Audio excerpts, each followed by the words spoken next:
இன்னைக்கு நிறைய பேர் சிசேரியன் பத்தி கேட்டிருக்காங்க. ஒன்னொன்னா கேட்கிறேன் மேம், கிளியர் பண்ணிடலாமா? கண்டிப்பா. ஒரு வாட்டி சிசேரியன் பண்ணா அடுத்த வாட்டியும் சிசேரியன் தான் பண்ணணும், உண்மையா? உண்மை இல்ல.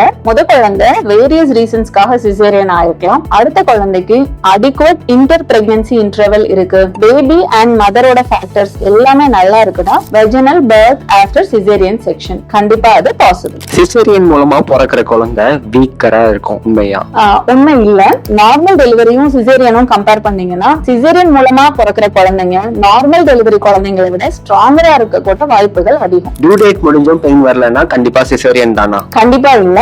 டியூ டேட் முடிஞ்சிட்டு பெயின் வரலன்னா இண்டக்ஷன் ஆஃப் லேபர்ங்கிற ப்ராசஸ் நம்ம பண்ணுவோம். பெயின் வர வச்சு டைம் கொடுத்து நார்மல் டெலிவரி பண்ணலாம். இப்ப சப்போஸ் குழந்தையோட வெயிட் வந்து 4 kg இருக்கு, அப்போ நார்மல் பர்த் தானா இல்ல சிசேரியன் பண்ணி ஆகணுமா? குழந்தையோட வெயிட் அதிகமா இருக்குன்னா மதருக்கு அந்த குழந்தைய நார்மல் டெலிவரி பண்றதுக்கு ஸ்பேஸ் இருக்கான்னு நம்ம செக் பண்ணி பார்ப்போம். ஒரு வாட்டி ஆபரேஷன் பண்ணாலே, அதாவது கத்தி குத்துன்னு வாங்கிட்டாலே உடம்பு வீக் ஆயிடுன்னு சொல்றாங்க. சோ சிசேரியன்னால ரொம்ப வீக் ஆயிடுமா? கத்தி வந்து குத்துறதுக்கு பயன்படுதா காப்பாத்துறதுக்கு பயன்படுதாங்கிறது தான் கத்தியோட பர்பஸை டிசைட் பண்ண போகுது. இன்ஃபேக்ட் பாத்தீங்கன்னா மதர் அண்ட் பேபியோட சேஃப்டிக்கு நிறைய டைம் சிசேரியன் ஹெல்ப்ஃபுல்லா இருக்கு. சிசேரியன்ல இருந்து ரெக்கவரிங்கிறது ஒரு 48 ஹவர்ஸ்லயே ஸ்டார்ட் ஆயிடுது. அதனால உடம்பு வீக் ஆகுறதுங்கிற கான்செப்ட் எதுவும் இல்ல. இன்ஃபேக்ட் பாத்தீங்கன்னா சிசேரியன் ஆன 1 or 2 வீக்ஸ்லயே உங்களோட நார்மல் லைஃப் நீங்க லீட் பண்ணலாம். சோ சிசேரியனால லாங் டர்ம் ஹெல்த் எஃபெக்ட்ஸ் எதுவும் கிடையாது. நீங்க பிரெக்னெண்டா இருக்கீங்க, உங்க டியூ டேட் நெருங்கிட்டு இருக்குன்னா birth preparedness, pelvic floor exercise, pain tolerance